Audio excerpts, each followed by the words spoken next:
Hi, hello, ನಮಸ್ಕಾರ. Jai Shriram. Welcome back to Rakshis capture channel. ಎಲ್ಲರೂ ಹೇಗಿದ್ದೀರಾ? ಹಾಗೆ ನಿಮ್ಮ ಕಡೆ ಎಲ್ಲ ಮಳೆ ಹೇಗುಂಟು?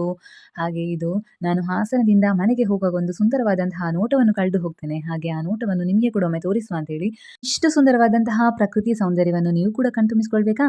ಹಾಗಾದ್ರೆ ಶಿರಾಡಿ ಘಾಟ್ ಪ್ಲೇಸ್ಗೆ ಬನ್ನಿ ನೀವು.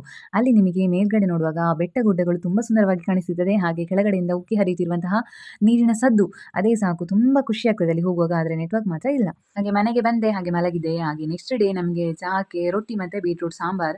ಹಾಗೆ ನನಗೆ ಮನೆಗೆ ಬಂದ್ರೆ ಸಾಕು ಚಹಾದ ಬದಲು ಮಾಲ್ಟ್ ಕುಡಿಯುವ ಹುಚ್ಚು ಜಾಸ್ತಿ. ಹಾಗೆ ನಾನು ಮಾಲ್ಟ್ ಮಾಡಿ ಕುಡಿತಾ ಇದ್ದೇನೆ ಬೆಳಗ್ಗೆ ಬೆಳಗ್ಗೆ ಎದ್ದು. ಹಾಗೆ ಮಾಲ್ಟ್ ವಿತ್ ರೊಟ್ಟಿ ಮತ್ತೆ ಬೀಟ್ರೂಟ್ ಸಾಂಬಾರ್. ಹಾಗೆ ನಮ್ದು ಬೆಳಗಿನ ಕೆಲಸ ಎಲ್ಲ. ಹಾಗೆ ನಾವು ಅಂಗಡಿಗೆ ಹೋಗಿ ಏನೆಲ್ಲ ಇಟ್ಕೊಂಡ್ ಬಂದಿದ್ದೇವೆ ನಿಮಗೆ ತೋರಿಸುವ. 2 ಪೇಪರ್ ಕಟ್ಟು ತಂದಿದ್ದೇನೆ. ಅದರಲ್ಲಿ ಏನು ಉಂಟು ನಿಮಗೆ ತೋರಿಸ್ತೇನೆ ಈಗ. 2 ಪೇರಳೆ ಅದು ಬೇರೆ. ಈಗ 2 ಕಟ್ಟಲ್ಲಿ ಏನಿದೆ ಅಂತೇಳಿ ನೀವು ಗೆಸ್ ಮಾಡಿ ಏನಿರ್ಬೋದು ಅಂತೇಳಿ. ಈಗ ಒಂದು ಕಟ್ಟನ್ನು ಓಪನ್ ಮಾಡುವ. ಈ ಕಟ್ಟಲ್ಲಿ ಹಾಲ್ಕೋವಾ ಇಟ್ಕೊಂಡ್ ಬಂದಿದ್ದೇನೆ. ಇದು ಪೇಡದ ಟೈಪಲ್ಲಿ. ಇದು ತುಂಬಾ ಚೆಂದ ಆಗ್ತದೆ. ಇದು ಸಣ್ಣದಿರುವಾಗೆಲ್ಲ ಎಲ್ಲರೂ ತಿಂದಿರ್ಬೋದು. ಯಾರಿಗೆಲ್ಲ ಇದ್ರ ಪರಿಚಯ ಇದೆ ಅವರನ್ನು ಲೈಕ್ ಮಾಡಿ. ಹಾಗೆ ಇನ್ನೊಂದು ಕಟ್ಟಲ್ಲಿ ಏನಿದೆ ಅಂತ ಹೇಳಿದ್ರೆ ಬಟಾಣಿ ಕಡಲೆ ಇಟ್ಕೊಂಡ್ ಬಂದಿದ್ದೇನೆ. ಇದರಲ್ಲಿ 3-4 ಟೈಪಲ್ಲಿ ಕಡಲೆ ಬರ್ತದೆ. ಹಾಗೆ ಬಟಾಣಿ ಕಡಲೆ ಇದು ಈ ಮಳೆಗಾಲದಲ್ಲಿ ತಿನ್ನಲಿಕ್ಕೆ ತುಂಬಾ ಚೆಂದ ಆಗ್ತದೆ. ಹಾಗೆ ನನಗೆ ತುಂಬಾ ಇಷ್ಟ. ಹಾಗೆ ಇಟ್ಕೊಂಡ್ ಬಂದಿದ್ದೇನೆ. ಹಾಗೆ ಇದು ನೋಡಿ ಗುಂಡು ಮಲ್ಲಿಗೆ. ಇದು ತುಂಬಾ ಪರಿಮಳದಂತ ಹೂವು. ಇದು ಗೊಂಚಲು ಗೊಂಚಲಾಗ್ತದೆ. ಹಾಗೆ ನಿಮಗೆ ಕೂಡ ಒಮ್ಮೆ ತೋರಿಸುವ ಅಂತೇಳಿ.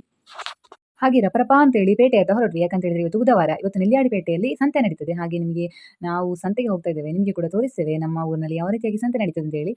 ಹಾಗೆ ಬೇರೆ ಬೇರೆ ವಾರ ಬೇರೆ ಬೇರೆ ಕಡೆಯಲ್ಲಿ ಮಂಗಳವಾರ, ಬುಧವಾರ, ಗುರುವಾರ ಹೀಗೆ ಬೇರೆ ಬೇರೆ ವಾರ ಬೇರೆ ಬೇರೆ ಕಡೆಯಲ್ಲಿ ಸಂತೆ ನಡೀತದೆ. ಹಾಗೆ ನಾವು ದೇವಸ್ಥಾನ ಕಳೆದು ಒಂದು ಸುಂದರವಾದಂತಹ ತೋಡನ್ನು ಕೂಡ ಕಳೆದು ಹಾಗೆ ಕೆರೆಯನ್ನು ನೋಡ್ತಾ ನಾವು ಸೀದಾ ಈಗ ಪೇಟೆ ಹತ್ರ ಹೋಗ್ತಾ ಇದ್ದೇವೆ. ನಿಮಗೆ ನಾನು ಸಂತೆಯಲ್ಲಿ ಸಿಗ್ತೇನೆ.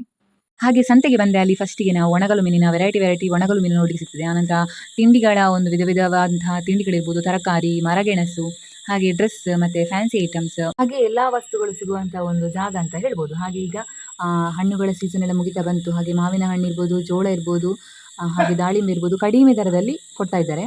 ಹಾಗೆ ನಾವೀಗ ಮನೆಗೆ ಬಂದ್ವಿ. ಹಾಗೆ ಏನೆಲ್ಲ ಇಟ್ಕೊಂಡ್ಬಂದಿದ್ದೇವೆ ನಾನು ತೋರಿಸ್ತೀನಿ ಈಗ. ಹಾಗೆ ಮಾವಿನ ಹಣ್ಣು ಮತ್ತು ದಾಳಿಂಬೆ ಕೆಜಿಗೆ 100 ರೂಪಾಯಿಗೆ ಕೊಡ್ತಾಯಿದ್ರು. ಹಾಗೆ ಜೋಳ 100 ರೂಪಾಯಿಗೆ 6 ಕೊಡ್ತಾಯಿದ್ರು. ಹಾಗೆ ಜೋಳ ಮತ್ತು ಮರಗೆಣಸು ಮತ್ತು ತರಕಾರಿ, ಮಾವಿನ ಹಣ್ಣೆಲ್ಲ ಇಟ್ಕೊಂಡು ನಾವು ಮನೆಗೆ ಬಂದ್ವಿ. ಹಾಗೆ ಇನ್ನು ಸಿಹಿ ಗೆಣಸಿನ ಜೊತೆ ಚಹಾ ಕುಡಿದು ಇನ್ನು ಇಲ್ಲಿಗೆ ಲಾಗ್ ಮುಗಿಸುದು. ಈ ಲಾಗ್ ನಿಮಗೆ ಇಷ್ಟ ಆಗಿದ್ದರೆ ಲೈಕ್, ಶೇರ್, ಸಬ್ಸ್ಕ್ರೈಬ್ ಮಾಡಿ ಅಂತ ಹೇಳ್ತಾ ಎಲ್ರಿಗೂ ರಾಮ್ ರಾಮ್.